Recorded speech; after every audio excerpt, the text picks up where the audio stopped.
Fabricamos talento. Fabricamos innovación. Y, cómo no, sostenibilidad. Fabricamos una nueva economía.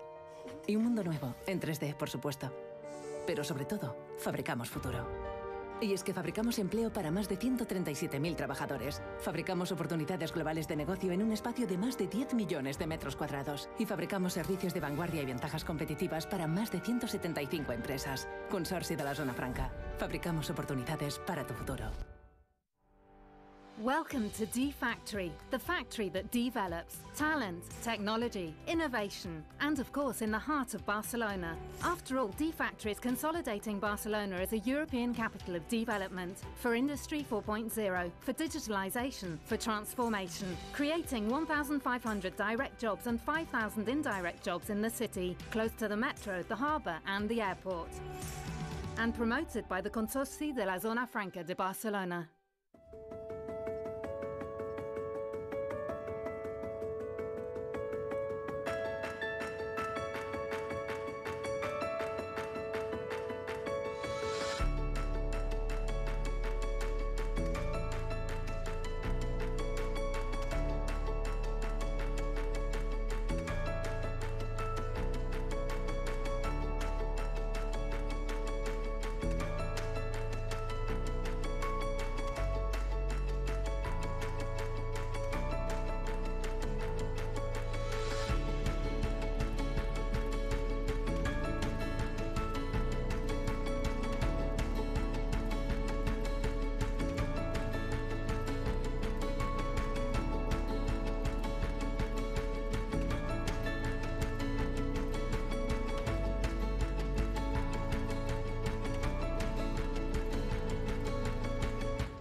It's a time of changes.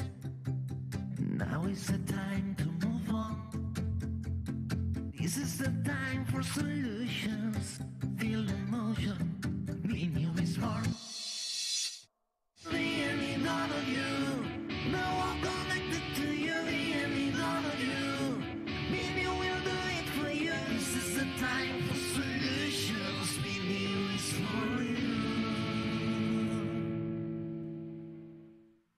Muy buenas tardes, arrancamos esta sesión hablando de arquitectura, porque es cierto que la arquitectura ha evolucionado a lo largo de los años en distintos aspectos. En estas jornadas estamos hablando mucho de la sostenibilidad, de la eficiencia energética también que tienen que asumir los edificios, pero no nos olvidemos, es muy importante también las emociones, el vínculo que se genera emocional con estos edificios.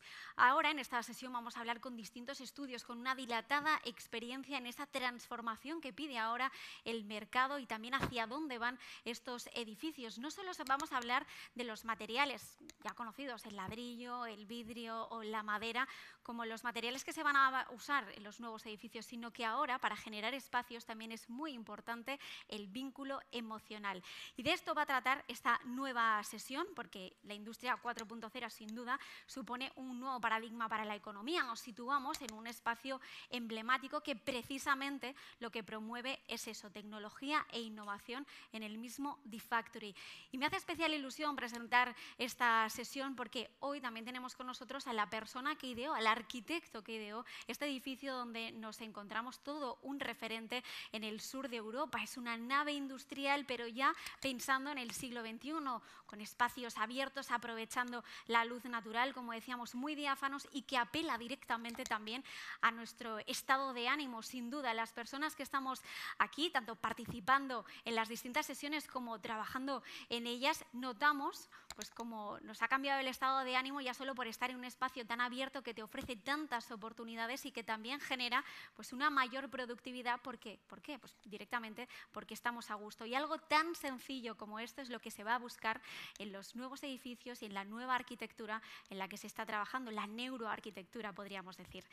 Quiero saludar ya a la persona que va a moderar esta sesión, es Ana Bulik, es arquitecta CEO de Vida Sostenible, miembro de la Junta Directiva. Bienvenida, Ana, muy buenas tardes. Buenas tardes. ¿Cómo estás? Muy bien. ¿Con ganas? Con muchas ganas, sí. A ver qué hacemos. Muy bien, seguro que muy bien. Y quiero saludar también a los ponentes que van a participar de esta sesión. Rafael Hernández, arquitecto y CEO de India Arquitectura. Federico Turull, arquitecto y fundador de Turull Sorensen y la persona, como decíamos, que ha ideado este espacio en el que nos encontramos, el D-Factory, bienvenido.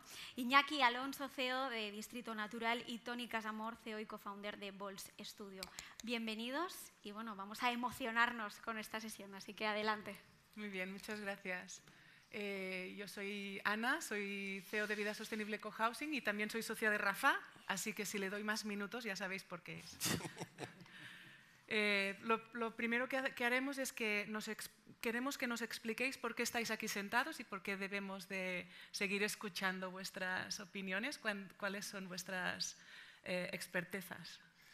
Bueno, muy buenos días, muchas gracias por invitarme. Encantado, Ana. Yo monté un estudio de arquitectura hace 20 años. Tengo 3 gorros. Uno enfocado en la arquitectura sostenible, desde el punto de vista social y medioambiental, todo el mundo de la cultura colaborativa, cohousing, co-living en la arquitectura, y luego la parte medioambiental, edificios de madera, passive house y máxima eficiencia energética, y todos los aspectos de salud relacionados con la arquitectura.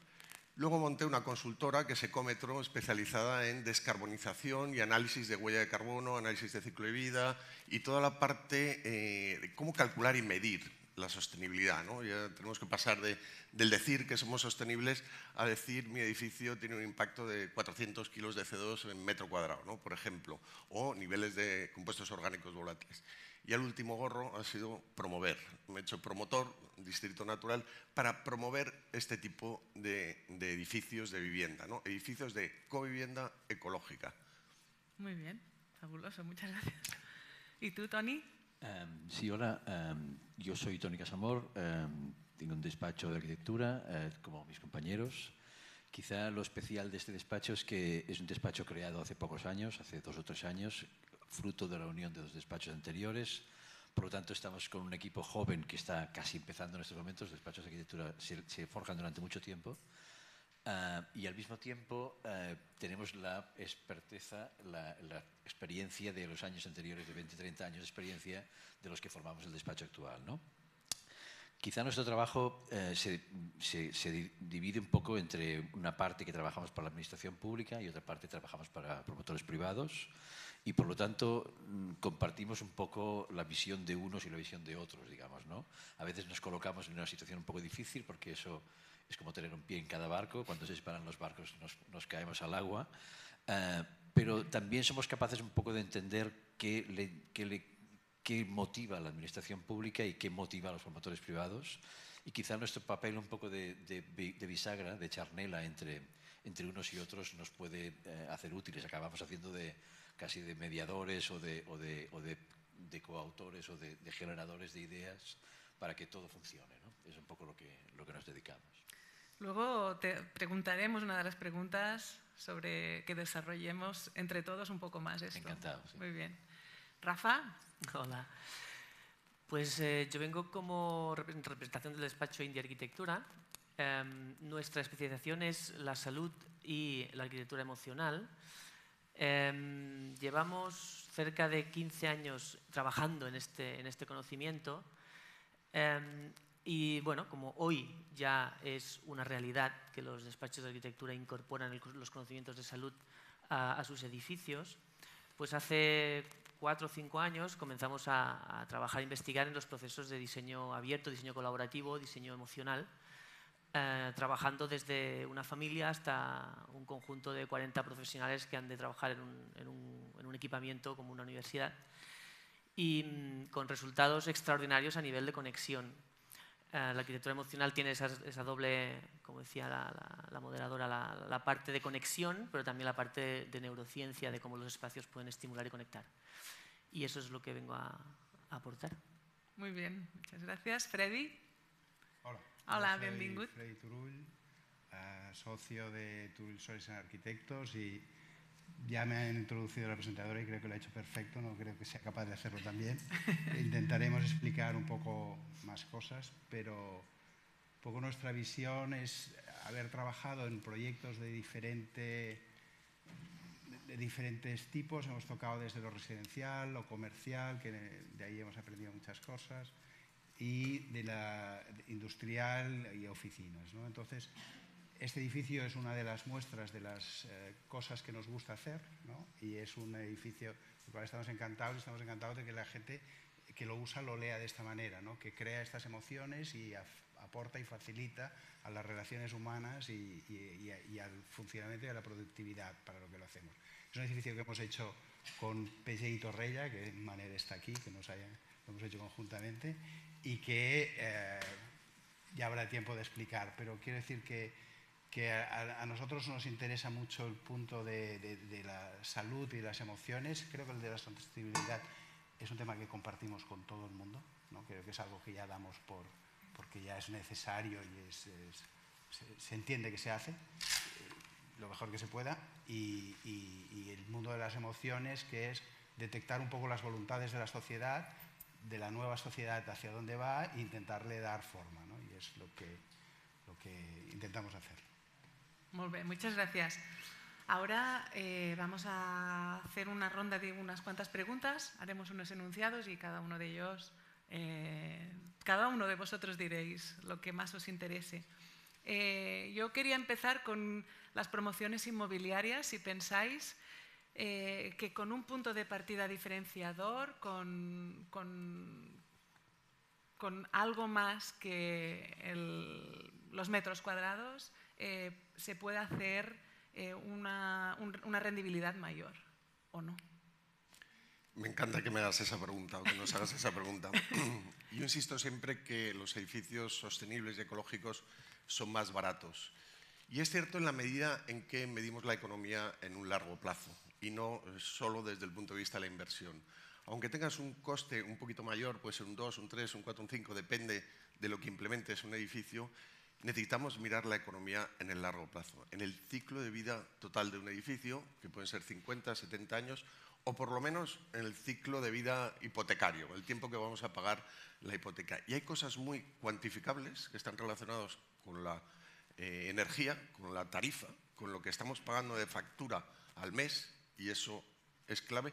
Y hoy en día en un edificio Passive House muy eficiente energéticamente tenemos amortizaciones a 7, 8 años, ¿no?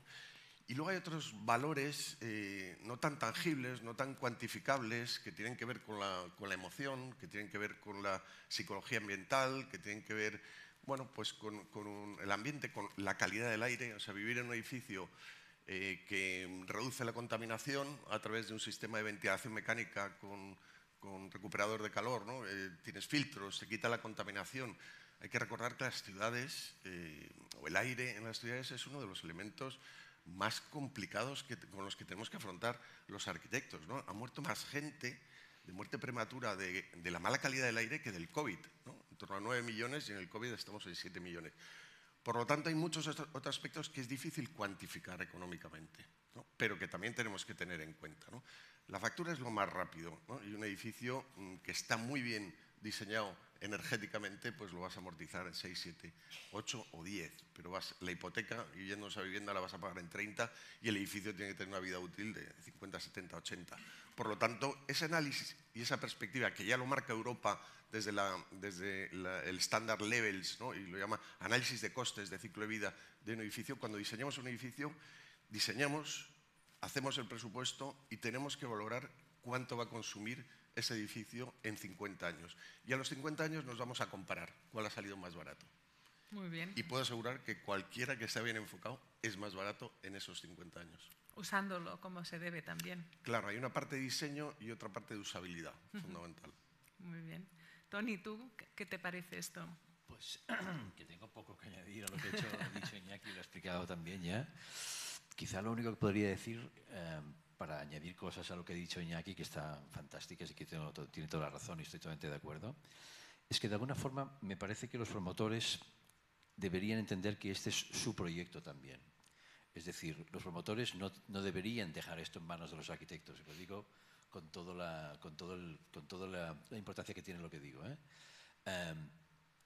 todo este tema no es solamente responsabilidad nuestra. Es decir, los promotores cuando ponen una promoción, la plantean, están haciendo un acto creativo, están haciendo algo que de alguna forma les explica a ellos. Luego hay un montón de gente que trabajamos para ellos, la administración también tiene un papel importante que jugar, luego los constructores, los industriales, hay muchos agentes que trabajan en ese sentido, pero en el fondo la iniciativa, la visión, corresponde al promotor.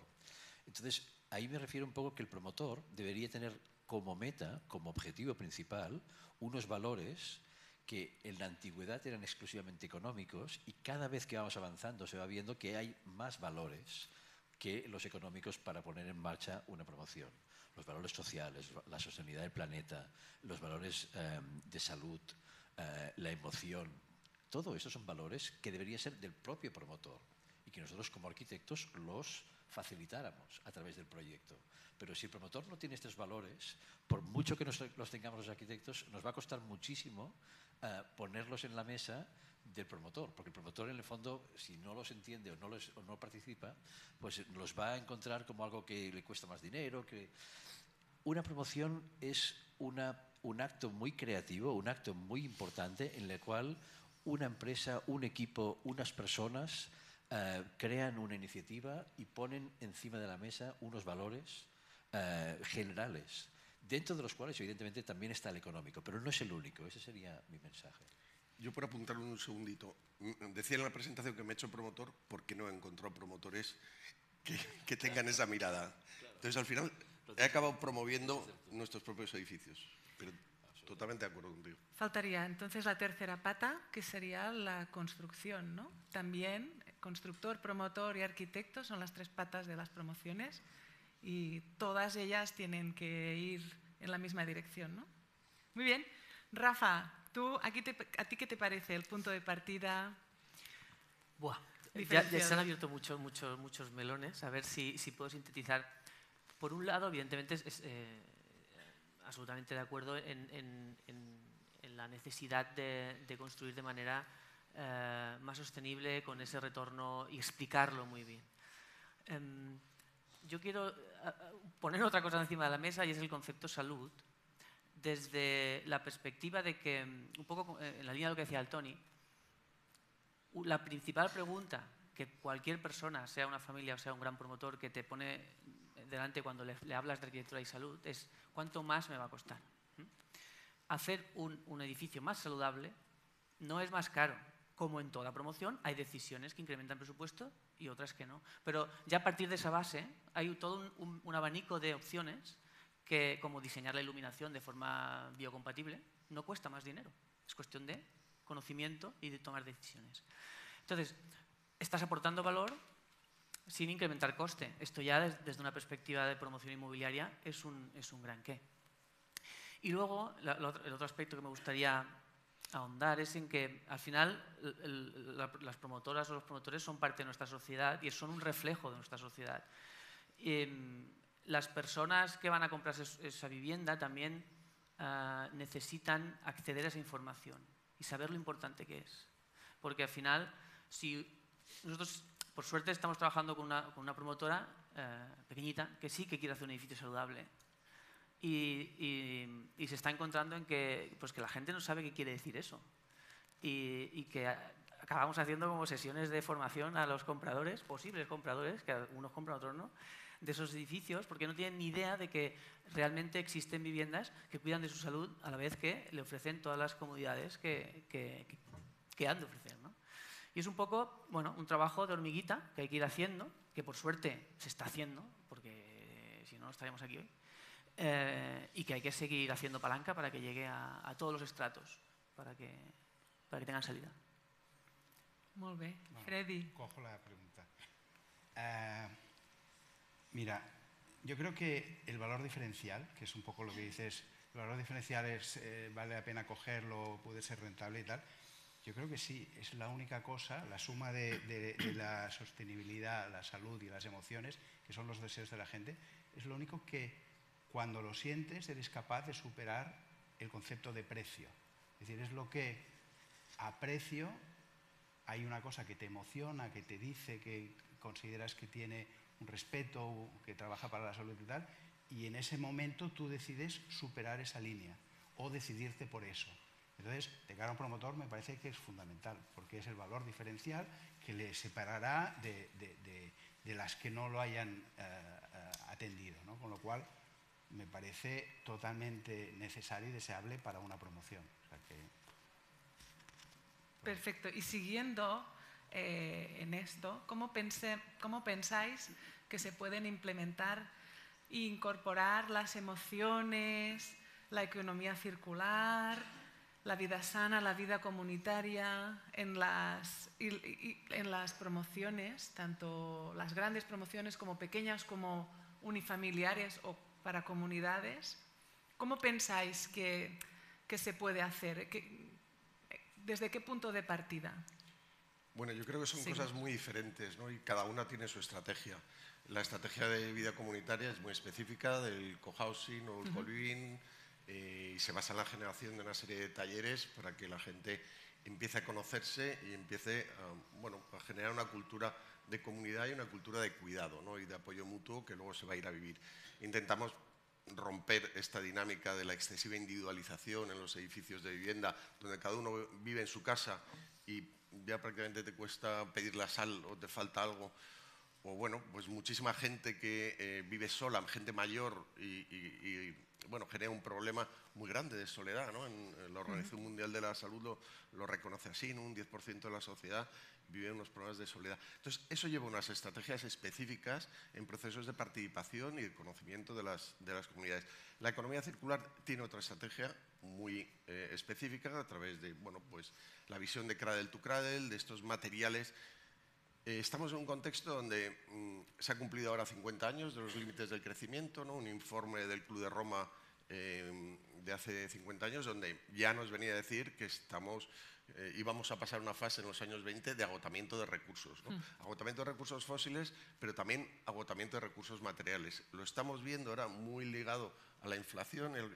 Entonces, esto implica diseñar los edificios de otra manera. ¿Y cómo se diseñan desde el punto de vista de la economía circular?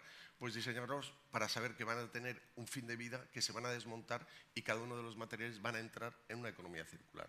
Por lo tanto, va a haber dentro de 50 años una serie de industrias que van a recoger los materiales que estamos colocando ahora, y ya hay empresas en Europa que empiezan a pensar los edificios como bancos de materiales del futuro. ¿Vale? Hay una serie de materiales que se van a acabar. El cobre se va a acabar. El aluminio, no, hay mucho aluminio, pero el aluminio tiene mucho coste energético en su proceso de fabricación. Bueno, todo esto se está incorporando en las constructoras, en las promotoras, y hay iniciativas, certificación Cradle to Cradle, por ejemplo, que hablan de todo esto, ¿no? Entonces, incluso recursos de financiación, como entender el edificio desde un punto de vista de valor residual, es decir, el edificio va a tener un valor cuando se lleve a su final de vida, porque todos los materiales incorporados no van a ir a una escombrera, van a ir a diferentes agentes. Y luego toda la parte de las emociones tiene otra estrategia. Yo creo que hemos hablado has enunciado un montón de cosas que cada una tiene, yo creo, su estrategia específica, ¿no? Toda la parte, a mí me apasiona, de las emociones, de la psicología ambiental relacionada con cómo nos sentimos en un espacio en función de las formas, los colores, la vegetación, la calidad del aire y una serie de aspectos, la química que hay relacionada. Casi todos los materiales llevan unos componentes de química. Hemos introducido 100.000 sustancias químicas en nuestra sociedad desde hace 150 años. No todas son tóxicas, pero tendremos 10-15.000 sustancias tóxicas, pero hay 100.000 sustancias químicas nuevas conviviendo con nosotros, que están muchas en todos los materiales de construcción. Por lo tanto, eso tiene una estrategia específica también y tiene unas certificaciones específicas en materiales. Bueno, tenemos mucho trabajo por hacer. Muy bien, muchas gracias. Toni, ¿tú cómo lo plantearías? Yo devolvería también la pregunta, en este caso a los promotores, porque me parece que lo que preguntas, que es un poco cómo aplicar esos valores sociales, de sostenibilidad, de salud, incluso yo me atrevería a añadir de cultura incluso, cómo hacer que los promotores entiendan que esto funciona. Creo que estamos viviendo un momento especial ahora. La promoción inmobiliaria se está complicando por un lado, pero se está también completando. Hasta ahora las promociones inmobiliarias usualmente son primarias en el sentido de que un promotor hace viviendas, o otro promotor hace un hotel, otro promotor hace unas oficinas, ¿no? Cuando son tan primarias y solo se hace un producto, cuesta mucho que hayan otras dimensiones que aportar aquí, porque ellos tienen un producto, lo colocan lo mejor que pueden, el tema es un poco más de financiación, etcétera, etcétera. Cuando las promociones son un poco más completas y son más multifuncionales, y entonces aparecen vivienda, pero también oficinas, pero también hay un coworking, pero también hay una zona comercial, a lo mejor hay un pequeño hotel, cuando hay una cierta multifuncionalidad, es decir, cuando el promotor no se plantea la colocación de un producto en el mercado, sino la creación de un trozo de ciudad, entonces y una ciudad es compleja y multifuncional, cuando eso funciona así, es mucho más fácil introducir los valores que tiene la ciudad, que son la salud o la sociedad. La salud, la sociedad misma, el valor social, el valor cultural, el valor económico, por supuesto, también el valor economía circular, etcétera, etcétera. Por lo tanto, yo apostaría, por un lado, a que las promociones sean un poco más completas. Yo estoy viendo en Europa que los grandes promotores no hacen solo un tipo de productos. Generalmente completan su promoción con varios tipos de producto que se complementan entre sí y se ayudan mutuamente, con lo cual la generación de valor se multiplica, ¿vale? Y luego también hay un aspecto que seguramente hablaremos después, pero me gustaría también introducir, y es que en el momento que un promotor se propone trabajar sobre un trozo de ciudad, aparece casi de una forma ineludible la relación con la administración. Y de aquí también saldría un poco la idea de que esta complejidad de las promociones o completitud de las promociones también implica una cierto trasvase, un cierto maridaje, una cierta complicidad con la administración. ¿Podrías explicar un poco la figura del arquitecto, cómo se casa con esto? Bueno, el arquitecto nos toca un poco el papel de juntarlo todo, de que un proyecto, es decir, los promotores hacen proyectos, los arquitectos los materializamos, digamos, ¿no? Pero los promotores tienen un proyecto económico, cultural, social, constructivo, etcétera, etcétera. Con lo cual, de alguna forma, los arquitectos al final tenemos que entender toda la complejidad del sistema, toda la complejidad de la ciudad, normalmente la ciudad, de la administración, del promotor, de todos los agentes que intervienen y darle un sentido. Por eso la arquitectura siempre se dice que es un poco como lo que ofrece soluciones sencillas a problemas complejos, ¿no?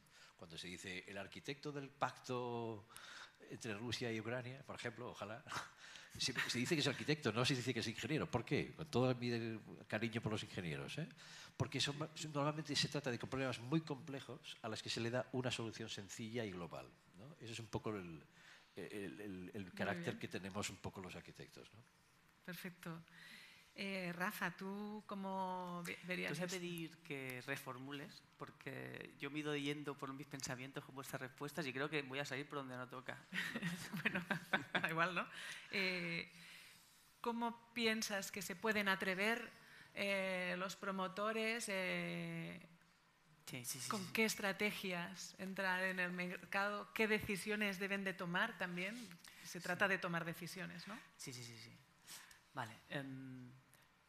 Yo creo mucho en... A ver, al final el promotor queremos hacer como algo muy romántico, pero sí que es cierto que son empresas que necesitan un rendimiento económico, ¿no? Y si os habéis metido en la promoción, al final esto está detrás de todo proyecto. Sí que es cierto que hay quien tiene más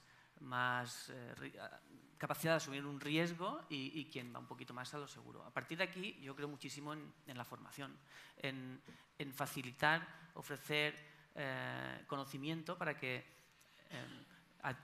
adquieran la seguridad de que esa promoción va a tener una buena acogida en el mercado. Yo creo que un poco para añadir más a lo que ya se ha dicho, porque al final está como muy bien explicado. Y nada más, yo me quedo aquí en esta. Sí. Formación. Muy bien. Sí, porque los cuatro despachos veo que tenemos muchos puntos en común y que nos vamos explicando las cosas que un poco ya entre todos estamos muy de acuerdo. Aquí no hay mucha disputa. Freddy, no sé si nos vas a decir algo contrario a lo que... No, que va. O sea, es todo lo que habéis hablado, pero un poco el incorporar, cómo los promotores incorporar, ¿no? En el fondo, todas estas cosas que explicamos viene de lo que la gente quiere, ¿no? O le gustaría, ¿no? Esa sociedad que avanza, pues desea una serie de cosas. Entonces, el promotor las escucha y habla con los especialistas para llegar a ellas, ¿no? Entonces, eso es la manera de incorporarlo, tener un poco de atención hacia dónde van las cosas, ¿no? Y creo que ahora, como tú dices, hay muchas promociones que ya hacen esto. Dentro de las promociones hay sectores, o sea, quizá el sector de la vivienda es el que se resiste más a las innovaciones, pero, por ejemplo, que es mucho más pequeño, el de las oficinas, cómo se ha transformado, ¿no? O sea, desde lo que era una oficina antes a lo que es una oficina ahora, ya hay muchas oficinas que están bien y que trabajan de otra manera, y ya los espacios son distintos y la gente ya lo ha sentido, y entonces esa gente que ha sentido eso ya lo demanda cuando se va a otro sitio. Entonces ya tiene esa necesidad, ¿no? Entonces creas la necesidad y se expande, ¿no? Pues hará falta hacerlo en la vivienda, que tú ya has empezado. Y entonces hará falta pues bueno, que todos podamos, entre todos, hacerlo, ¿no? Sí, ¿no? Porque al final sabemos todos que pasamos el 95% de nuestro tiempo dentro de los edificios, 95% de nuestro tiempo, contando fines de semana y excursiones. Entonces, es muy importante que esté bien controlado donde estamos dentro, ¿no? Bueno, vamos a hacer una ronda final en la que os voy a exponer una frase que he pensado, ellos la saben un poco, y es como una propuesta y van a reformularla un poco. A ver qué sale. Y la leo. Primero haremos una ronda de aclaraciones, a ver si han entendido o creen entender bien lo que yo expongo, si lo he puesto bien o no, y luego cambios de propuesta. ¿Cómo creéis que se pueden poner en común? Perdón, me he equivocado de frase. La formación de los equipos comerciales de ventas de los inmuebles tiene que ser totalmente técnica y tiene que saber trasladar la sostenibilidad, la salud y la emoción a los usuarios finales del edificio. Tienen que saber explicar los conceptos usados desde los despachos de arquitectura a los usuarios finales. ¿Quién se atreve primero a decir? No, perdón, que me equivoco, ronda de aclaraciones. Bueno, es cierto, tenemos que saber comunicar. Primero aclaraciones, antes de opinión, que me he equivocado, una ronda de aclaraciones. ¿Hay alguna duda de lo que he dicho? No, cuando hablas de condiciones técnicas, ¿te refieres a...? Las condiciones, pues las condiciones de los materiales, de las instalaciones, de la salud, del gasto energético, del edificio, todos los aspectos que van... Todos los aspectos técnicos que los arquitectos desde los despachos sabemos y que a veces nos dicen que hablamos raro cuando hablamos con personas y empiezas a hablar de... A mí me pasa a menudo. Empiezo a hablar y la gente me mira siempre, no sé qué es una jacena, no sé qué estás diciendo, me he perdido absolutamente. O no sé lo que es un intercambiador de calor. Entonces, un poco que los comerciales sí dominen todo esto y sepan explicarlo a los usuarios finales. Sí, vamos, me refería a esto. Tony, ¿tienes alguna duda? Yo entiendo la frase bastante bien, creo. O sea que, por lo tanto, yo me reservo para el siguiente turno cuando podamos comentarla. Venga, Rafa. En la última afirmación es sobre la parte más conceptual, ¿no? Correcto. Sobre las ideas que han generado esa propuesta. Los valores iniciales de proyecto, ¿no? Cuando empezamos un proyecto en un despacho de arquitectura hay unos valores iniciales que son desde el concepto de la propuesta para el edificio hasta que sea sostenible. Esto ya hemos dicho que no hay duda, pero que sea saludable, todo esto. Vale. Freddy, claro, aclarado. todo. Venga. Entonces, ahora sí, ronda de opiniones. ¿Qué te parece esta propuesta? ¿Añadirías o sacarías algo? ¿Modificarías algo? Bueno, añadiría que esa información técnica sea realmente cuantitativa, ¿no? Cualitativa y cuantitativa. Pero, por ejemplo, en el sector automóvil ya está introducido. Cuando alguien se va a comprar un coche, sabes si gasta tanto o tanto. Y te compras un coche que gasta 6 litros o 7 litros. Te vas a comprar una casa y no sabes si esa casa va a consumir 200 kWh o 150 o 500. ¿Sabes qué es muy bueno del mercado de los coches? Que además te lo dejan probar. Además te lo dejan probar. Si pudieses probar Entonces, o experimentar, claro. porque hay datos que se pueden transmitir, Sí. ¿no? Y hay la tecnología. Pero hay sensaciones que como no te metas ahí dentro y lo entiendas, ya te pueden explicar que... Y te has de meter tiempo, Sí, no sí. 15 minutos. No sé cómo se conseguiría, porque además me interesa vender antes de acabar la obra, ¿no? Es muy difícil, pero no sé. Es un Toda esa mercado de los experiencia- cuales va por Probar un coche que delante. no está acabado también es complicado. Y probar una obra que no está acabada también. Pero ahí tienes mucho avance con toda la experiencia tecnológica, ¿no? De las gafas estas que te pones, te metes un espacio, empiezas a tener una realidad virtual que te acerca mucho. Pero desde el punto de vista técnico-energético, saber una serie de cosas cuantitativas que en otros sectores los usuarios lo saben y lo conocen, no hay que educarles tanto, porque van directamente al concesionario y han buscado este coche que gasta tanto. En nuestro sector no pasa eso tanto. Sí. Y en nuestro país, pues en otros países como Francia sí que pasa. Yo creo que la frase, si me corresponde comentarla, Sí. yo creo que pone mucho peso sobre la figura de los comerciales. Y un poco coherentemente con lo que hemos comentado al principio, a mí me parece que los comerciales, por supuesto, deberían conocer el producto que están vendiendo, pero eso sencillamente creo que es de buen comercial o de mal comercial. Si no saben lo que están vendiendo, entonces tenemos un problema con el tipo de comercial que tenemos. Pero suponiendo que sea un buen comercial, lo que creo que debería pasar es que fuera su promotor, es decir, su jefe, el que le explicara los valores de su empresa. Y por lo tanto, lo que yo cambiaría, con todo mi cariño, sería que en la frase donde dice al final los comerciales deberían conocer, los promotores deberían conocer y enseñar a los comerciales los valores de su promoción en cuanto a sostenibilidad, salud, emociones, etcétera, ¿no? Porque si no, al final el promotor es un poco el origen de todo, ¿no? Si el promotor no tiene estos valores claros, el comercial, por mucho que se lo explique el arquitecto, le parecerá como una cosa de arquitectura, como si fuera algo técnico, que él lo que hace es vender y los técnicos que hagan su trabajo, ¿no? Si estos valores no pasan a la raíz de la promoción, que depende del promotor, el comercial pues dirá que, oye, yo vendo lo que sé vender. Entonces, claro, eso significaría que los comerciales deberían reciclarse y ponerse al día y saber realmente cuáles son los valores, no los productos, los valores que representan los productos que están vendiendo. Muy bien, muchas gracias. Añadido. Rafa. Yo estoy muy de acuerdo un poco en la reflexión que ha hecho Iñaki, que al final tanto los comerciales como los futuros compradores de las viviendas necesitan traducir todos esos aspectos técnicos y beneficios a datos cuantitativos. Por lo tanto, y claro, cuando estás comprando una vivienda, el dato cuantitativo es el euro. Se evidentemente los metros cuadrados, etcétera, ¿no? Pero el concepto de retorno. O sea, creo que tendrían que tener un poquito de conocimientos financieros mínimos para saber pues, cuál es el consumo promedio de una vivienda, por ejemplo, metro cuadrado, hoy. Yo ahora mismo no lo conozco. Y esa vivienda, porque eso sí que lo podemos saber, qué consumo a día de hoy tendría, ¿no? Y tener ese es un dato, un argumento de venta muy, muy potente.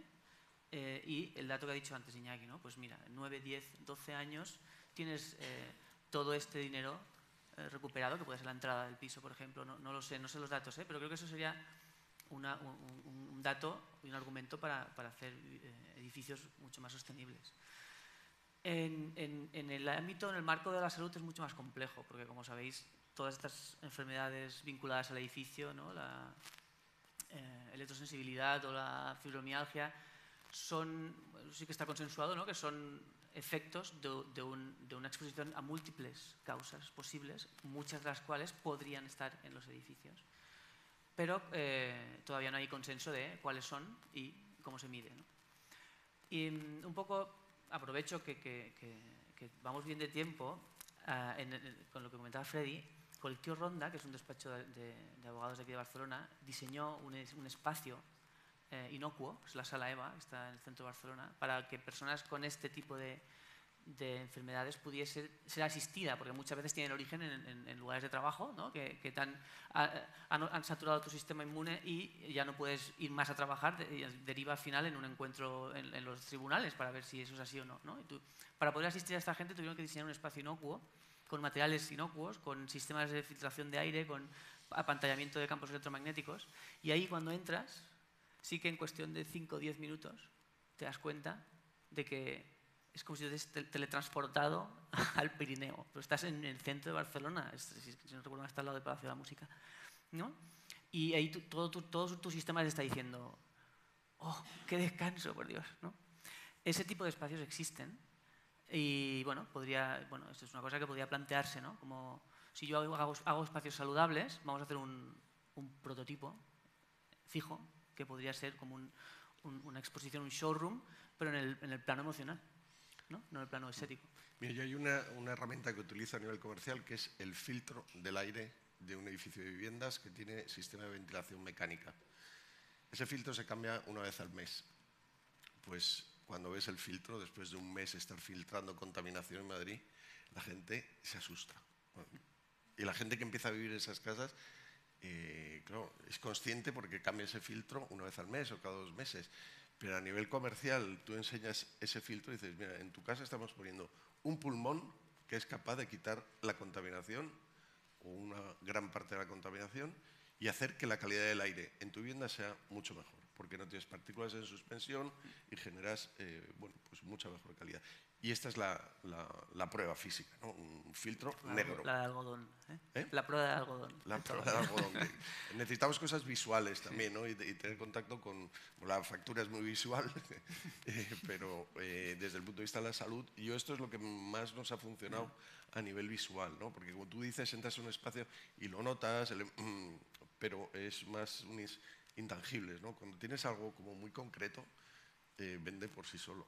Sí, ¿no? Que en la parte comercial, que es un poco el papel difícil que le toca al comercial de querer explicarlo todo en muy poco tiempo, si tiene ayudas de este tipo, no, es que mira, ¿ves? Esto es así. Entonces, qué diferente es verlo que explicarlo, ¿no? O sentirlo que explicarlo, ¿no? Entonces, ¿cómo se puede ayudar al comercial a hacer su trabajo? Pues si pudiese pasar por un espacio experiencial, aunque no sea exactamente el que se va a construir, o si pudiese, evidentemente los datos le ayudarán mucho, pero si pudiese de alguna manera transmitir esa experiencia, pues sería muy bueno. Ahí habría que empezar a diseñar cómo se puede transmitir una experiencia de este tipo, ¿no? Pero darle un poco más de herramientas, que no lanzarlo ahí a la venta.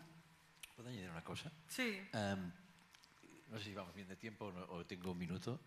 A mí me parece que es importante, muy importante el papel de los comerciales, pero yo insistiría que es tan importante, para mí más importante, el papel de los propios promotores.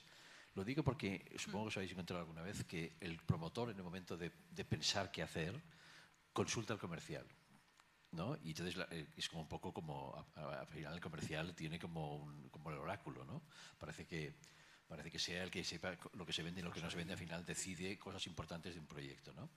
Esto me parece importante, incluso me parece que debería ser se debería considerar muy en serio, porque el comercial explica lo que sabe y, por lo tanto, influye en el proyecto para hacer lo que sabe vender y al final el proyecto no avanzamos, porque entonces el promotor que se fía excesivamente del comercial, evidentemente se asegura la venta, pero no avanza en el tipo de promoción, no avanzamos así, ¿de acuerdo?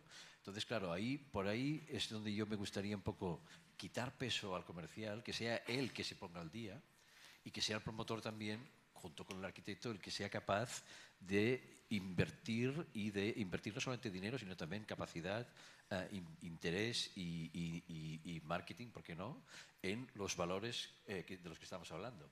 El comercial de sí mismo no sale de él, porque él sabe vender. Su posición en la empresa principal es que es la persona que sabe lo que se vende.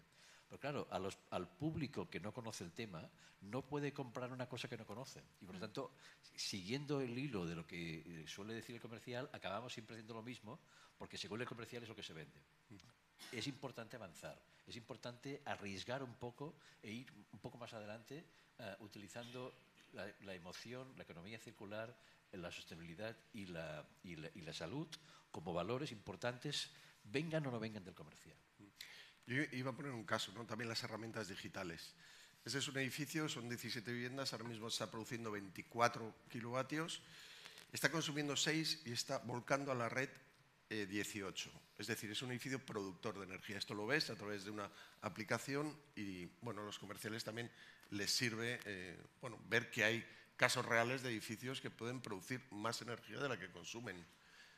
Bueno, pues ayudándonos de todas estas cosas, pues, pero yo estoy totalmente de acuerdo contigo que hay que convencer a los promotores. Entonces, la conclusión sería la formación importantísima de los promotores que tomen decisiones con base a estos valores que estamos hablando hoy aquí. Tienen que saber trasladarlo muy bien a sus equipos para que sus equipos lo sepan vender y tienen que saber explicar los conceptos de esta manera, de una forma experiencial, bien a través de materiales, bien a través de prototipos, bien a través de charlas. Estaba repasando yo también las conclusiones que había apuntado de lo que estabais explicando. Es cierto que la funcionalidad y la estética no bastan, ¿no? Que necesitamos más aspectos en cada uno de los edificios. Ahora ponías el ejemplo de la energía. En el edificio en el que nos encontramos, en el D-Factory, también hay placas solares que también están produciendo energía a la vez que estamos en un espacio diáfano.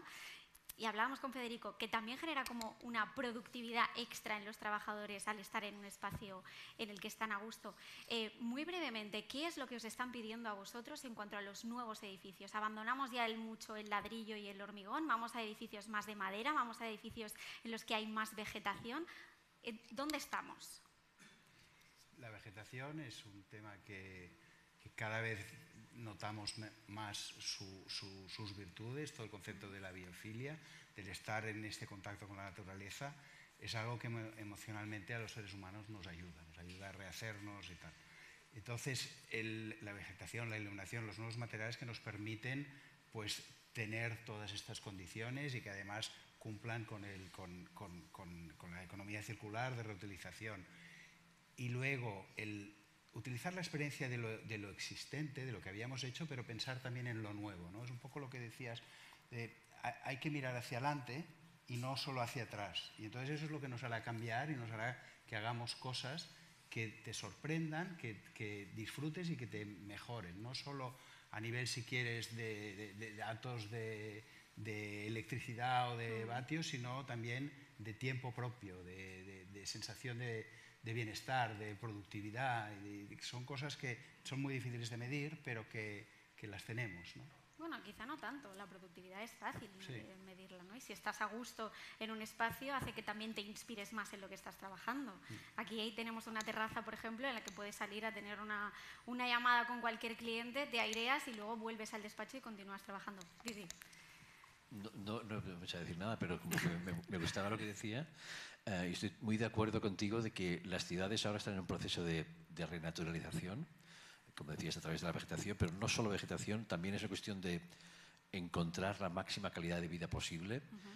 Ya no nos conformamos con que las ciudades nos den oportunidades, nos generan economía. La gente quiere ser feliz en las ciudades y esa felicidad no nace solamente de la economía. Nace de una buena calidad de vida, de estar saludable, de respirar sano, de tener unos edificios que nos cuiden y por lo tanto los valores que antes teníamos en la naturaleza los queremos ahora dentro de la ciudad. Todo lo que estamos hablando es cómo traer esos valores, la salud, la limpieza, la economía saludable, un entorno social tranquilo y sereno y de gente que está a gusto con lo que tiene. Estos valores son los que estamos intentando traer a la ciudad a través de las promociones inmobiliarias. Entonces, nos parece que es muy importante el papel consciente de los promotores, entendiendo que ellos son unos actores fundamentales en este proceso. Nosotros los ayudamos, pero ellos son los que tienen que para cerrar, me da la sensación que son las empresas tecnológicas las que tienen como más presente la necesidad de conectar el edificio, los trabajadores, con una experiencia que sea, ¿no?, unánime a nivel profesional y luego a nivel de estado de ánimo y de vida, ¿no?, como un plus. Voy a trabajar a esta empresa porque todo lo que me envuelve me gusta, ¿no? Absolutamente. Sí. Pues muchísimas gracias por compartir esta sesión con nosotros. Ana, muchísimas gracias por moderarla. También a Rafael Hernández, a Federico Turulla, a Iñaki Alonso y a Toni Casamor por compartir estas reflexiones con nosotros. Y cerramos ahora sí esta sesión en la que hemos hablado de arquitectura, de emociones y de sostenibilidad. Enseguida volvemos. A partir de las 4 vamos a seguir abordando cuáles son las claves para un futuro sostenible en el sector inmobiliario. Así que no se vayan, a las 4 seguimos en el plato de Real Estate. Fabricamos talento, fabricamos innovación y, cómo no, sostenibilidad. Fabricamos una nueva economía y un mundo nuevo, en 3D, por supuesto. Pero sobre todo, fabricamos futuro. Y es que fabricamos empleo para más de 137.000 trabajadores. Fabricamos oportunidades globales de negocio en un espacio de más de 10 millones de metros cuadrados. Y fabricamos servicios de vanguardia y ventajas competitivas para más de 175 empresas. Consorcio de la Zona Franca. Fabricamos oportunidades para tu futuro. Welcome to D-Factory, the factory that develops talent, technology, innovation, and of course in the heart of Barcelona. After all, D-Factory is consolidating Barcelona as a European capital of development for Industry 4.0, for digitalization, for transformation, creating 1,500 direct jobs and 5,000 indirect jobs in the city, close to the metro, the harbour and the airport. And promoted by the Consorci de la Zona Franca de Barcelona.